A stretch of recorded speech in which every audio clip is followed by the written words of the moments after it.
अस्सलाम वालेकुम दोस्तों, कीअं आहियो? दोस्तों, सिज गरम छो आहे?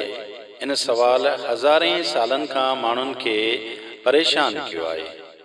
इब्तिदाई ख़्याल इहो हो त सिज कोयले जो ॿरंदड़ ढेर आहे, पर अॼु असां ॼाणूं था त सिज घणो करे हाइड्रोजन जे ज़रड़नि जो ठहियलु आहे, पर उहे ज़रड़ा कोयले वांगुरु ॿरनि नथा। दरअसल सिज जे मर्कज़ में हाइड्रोजन एतिरी निपोड़जी वञे थी जो उहा हिक ॿिए सां चुंबड़ी ॻंढिजण शुरू करे थी ऐं हिकु गैस जंहिंखे हीलियम सॾिजे थो ठाहे थी। अल्बर्ट आइंस्टाइन जे कम साइंसदाननि खे इहो सम्झण में मदद कई त जॾहिं इहे ज़रड़ा पाण में ॻंढिजनि था त उहे एतिरी तवानाई ख़ारिज कनि था जो सिज खे चमकंदड़ ऐं गरम रखनि था। सिज जे मर्कज़ में गर्मी पद 15 मिलियन डिग्री सेंटीग्रेड आहे, पर उन जे मथाशिरे ते गर्मी पद तमामु घटि यानी 5700 डिग्री सेंटीग्रेड आहे।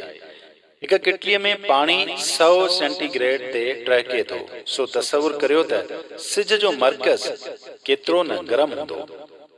अॼु असां ख़ला में दूरबीन यानी टेलीस्कोप इस्तेमाल करे पंहिंजे सिज जे बारे में तफ़सीली मुतालो करे सघूं था ऐं असां ॾिसूं था त सिज वटि हैरत अंगेज़ गरम वायुमंडल यानी एटमॉस्फेयर आहे, जेको सिज जे मथाशिरे खां बि वधीक गरम आहे।